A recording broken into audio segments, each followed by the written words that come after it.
Minak Jinggo, sebuah nama yang merajai lembaran sejarah kerajaan Majapahit dengan kisah penuh intrik dan pengorbanan.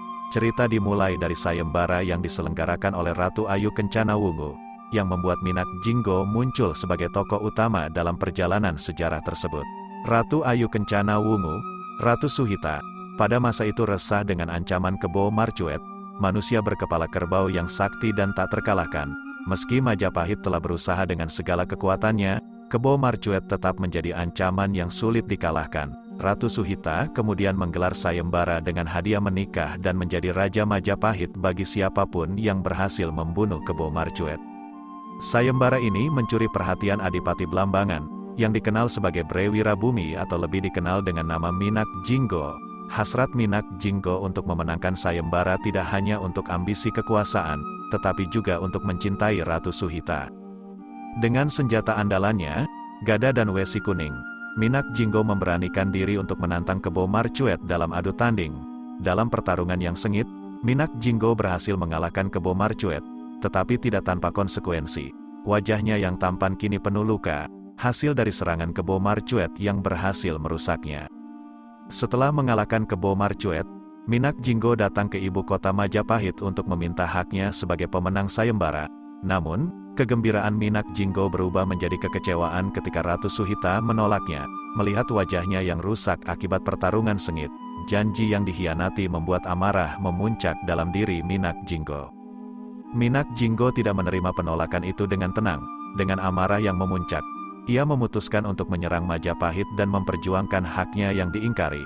Kehadiran Minak Jinggo tidak hanya menandai kisah heroiknya dalam mengalahkan Kebo Marcuet, tetapi juga kisah tragis cintanya yang terabaikan oleh Ratu Suhita. Kisah Minak Jinggo, seorang pahlawan tampan yang berjuang melawan ketidakadilan dan pengkhianatan, tidak hanya menjadi bagian dari sejarah Majapahit tetapi juga menginspirasi banyak generasi dengan keberaniannya dan pengorbanannya dalam meraih keadilan dan cinta.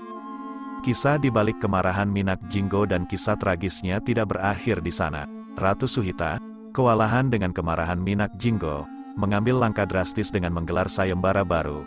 Kali ini, sang ratu menjanjikan mahkota dan hatinya kepada siapapun yang berhasil membunuh Minak Jinggo dan menggantikannya sebagai Raja Majapahit. Damar Sasongko, seorang pemuda yang mengurusi kuda-kuda Patih Loh Gender, Mahapati Majapahit, mendengar kabar sayembara ini. Namun, kisah tidak semulus yang diharapkan, karena anak-anak Patih Loh Gender, Layang Seto dan Layang Gumitir, tidak menyukai Damar Sasongko. Ratu Suhita lalu mengutus Damar Sasongko ke Blambangan untuk melaksanakan tugas membunuh Minak Jinggo. Kehadiran Damar Sasongko semakin memicu kebencian anak-anak Patih Loh Gender, karena Damar berpotensi menjadi Raja Majapahit. Dalam perjalanan misinya, Damar Sasongko tidak hanya menghadapi Minak Jinggo, tetapi juga menemui selir-selir Minak Jinggo, Dewi Wahita dan Dewi Puyengan.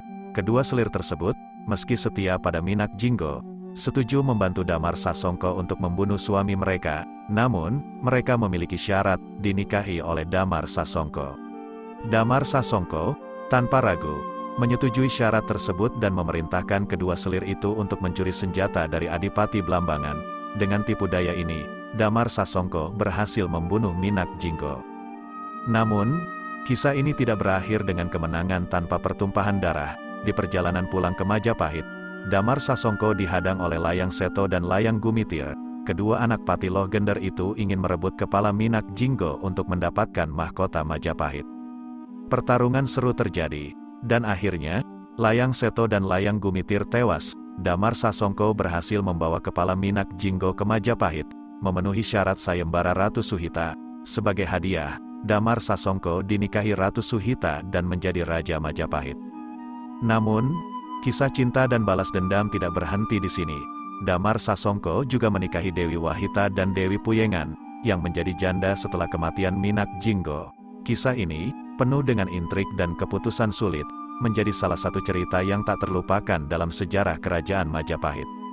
Sosok Minak Jinggo, sebuah misteri yang terus memikat perhatian dalam perjalanan sejarah kerajaan Majapahit.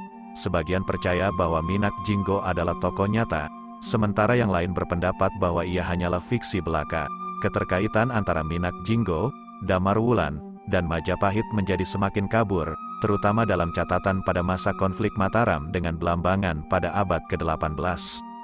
Minak Jinggo diperinci dengan panjang lebar dalam serat Damarwulan, di mana stigma negatif masih melekat pada namanya hingga saat ini, seperti yang diungkapkan dalam penelitian Hervina Nurulita dan Yuli Kartika Effendi dalam buku, Minak Jinggo Antara Stigma dan Konstruksi Identitas. Nama Minak Jinggo dikaitkan dengan asal-usul kesenian Damarwulan dan bagaimana ceritanya menyebar hingga Banyuwangi dengan nama kesenian Janger.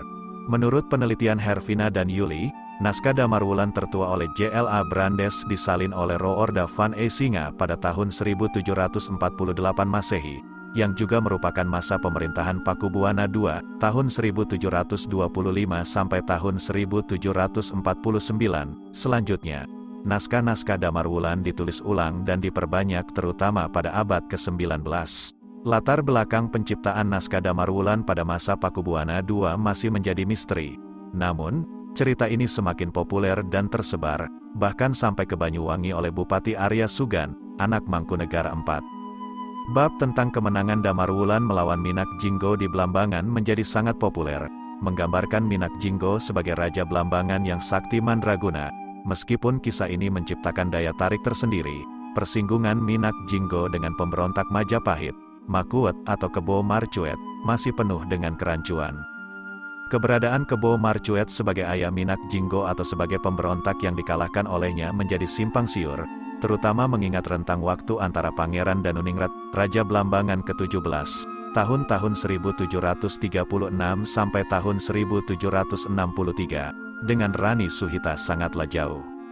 Setelah kemenangannya melawan Makuet, Minak Jinggo tetap menyisakan luka dan kecacatan, menagih janji untuk menikahi Rani Suhita. Namun, nama Damarwulan muncul sebagai tokoh yang mengalahkan Minak Jinggo, mengubahnya dari pemberontak menjadi musuh.